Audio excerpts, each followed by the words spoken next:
Okay guys, today for our second lesson we're doing rates of speed, and so there's a few little things that they're in this lesson, but there's one little thing I want to talk about first before we start, and that's when dealing with time in your calculator.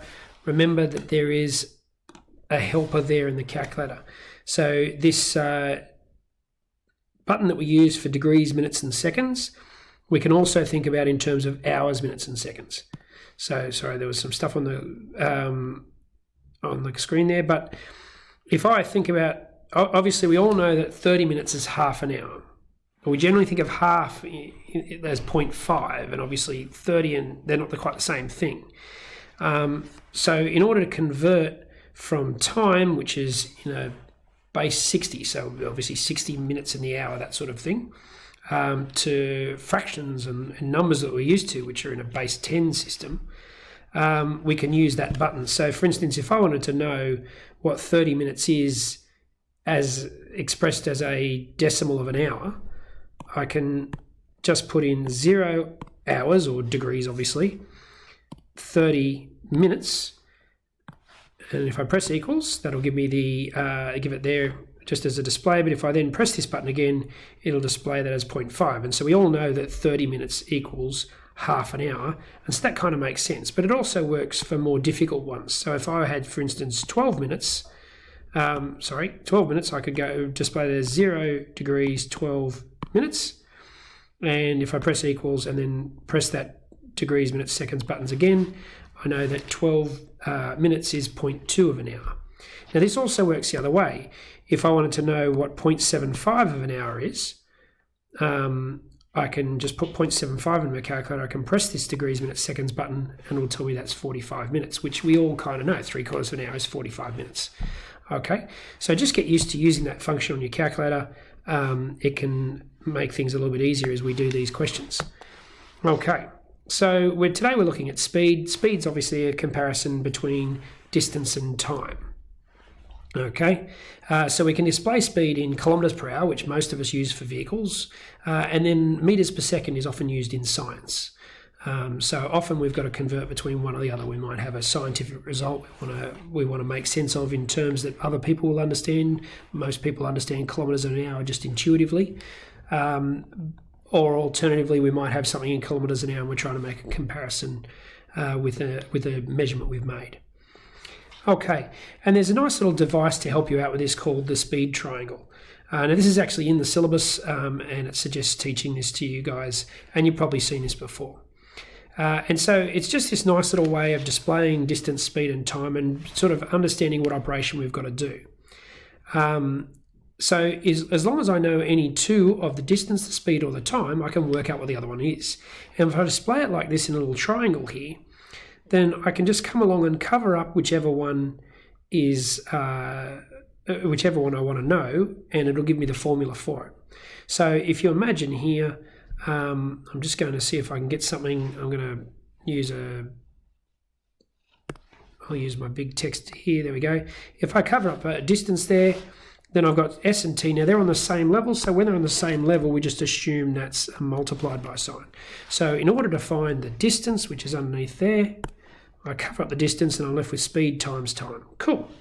All right, so if I want to find the time it takes to go somewhere, I can take the distance and divide it by the speed. And if I want to find the speed, I can just take the distance and divide it by the time. Okay, so that's how that little thing works. So we'll have a look at a couple of examples here.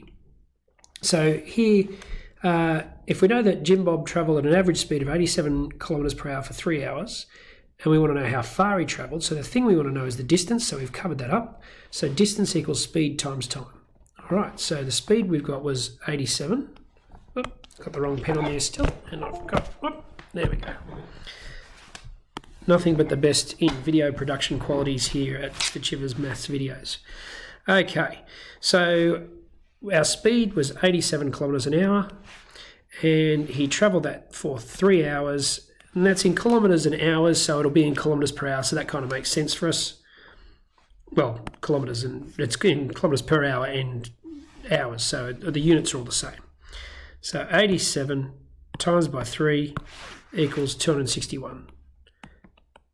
So he travelled 261 kilometres if he travels at 87 kilometres an hour for 3 hours. And that's probably not that surprising for most people. Okay. Next, we know if he travels a distance of 261 kilometres in 3 hours, and we want to know his average speed. So the thing we want to know, we cover up the speed, and that leaves us with speed equals distance over time.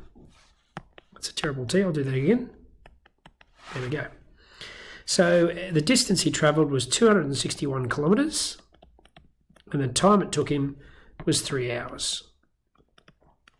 So obviously we want to get that to a simplified rate, so we'll put that into our calculator. 261 divided by 3 gives us 87 kilometres per hour, and obviously you can see I've used the same numbers for all of these examples.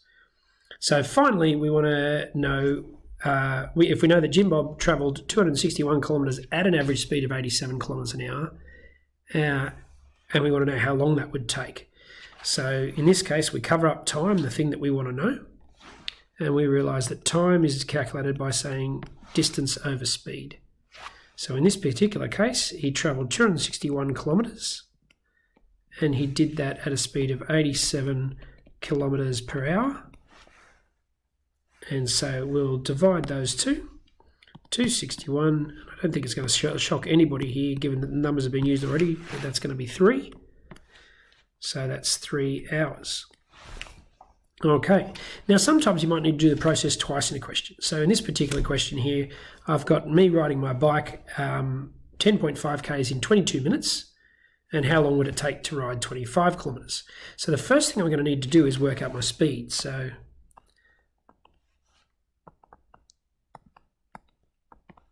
now, importantly, as long as you put the distance on top of the distance speed time triangle, so we'll see our version up here, it doesn't matter if the S and the T are in the wrong spot. So the only thing you've got to remember is the distance is on the top. And the easiest way to remember that is if we're talking about speed, we think about what we do in a car is kilometres per hour. The very first thing we hear in that is kilometres. That's a distance. So the very first thing goes at the top.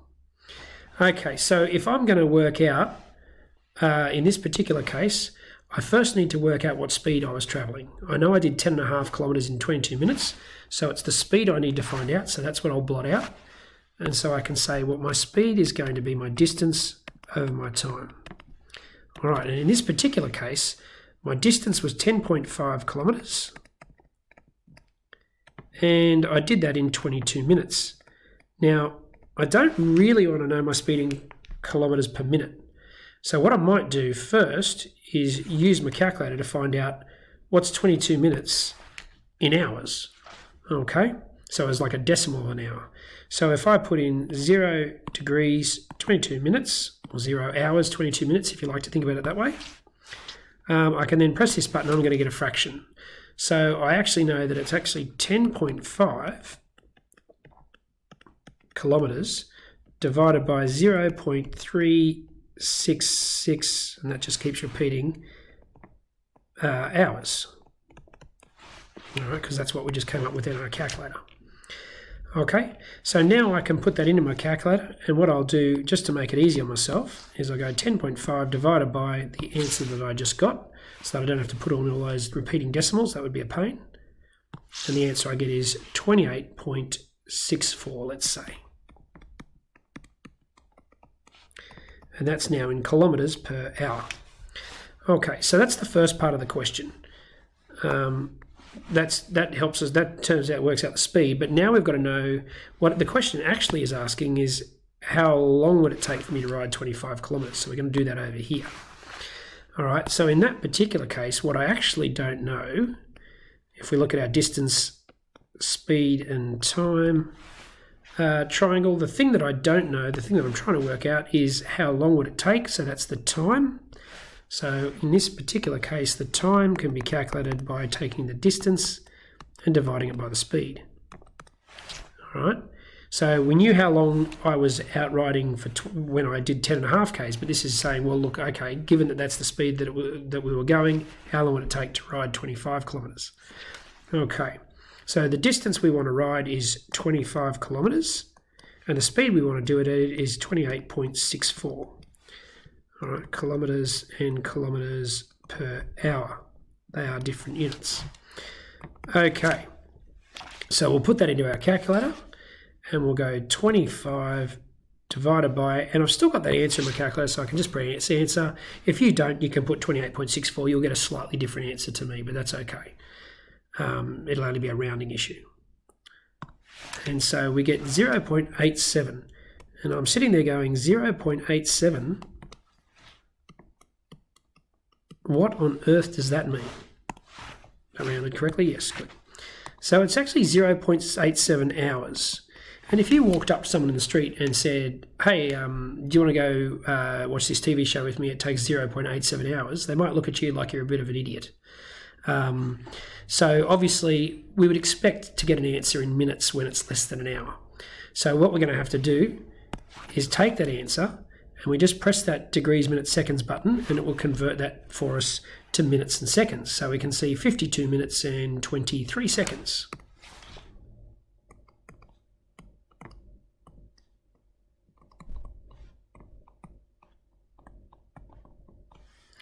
And I'll just put to nearest second.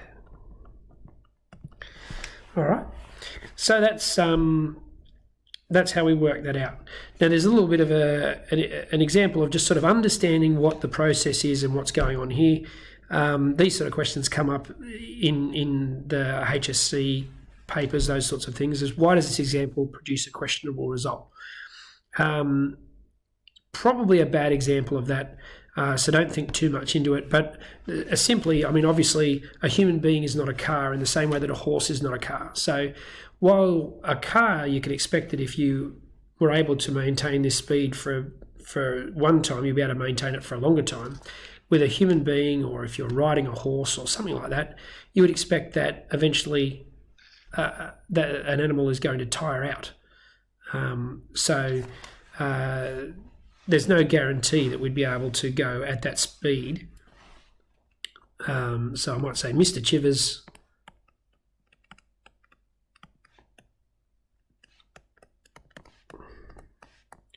may not be able to consistently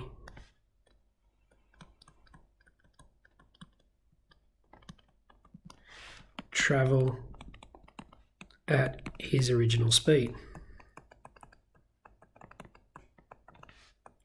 As I said, it's not a great example of one of those questions, but there are questions that do come up in this course where we have to sort of think back to the question, think about why we were doing the maths, and it's just a check to make sure we understand, hey, look, okay, we can do the maths here, but do we need to be thinking outside of just the maths to solve problems? And that's the end of that one. So I'd like you to have a go at those questions, get really comfortable with the distance, speed and time triangle, and get really comfortable with using that degrees, minutes, seconds button on your calculator to switch between hours and minutes to save you having to do a whole lot of extra maths there. And I'll see you on Thursday.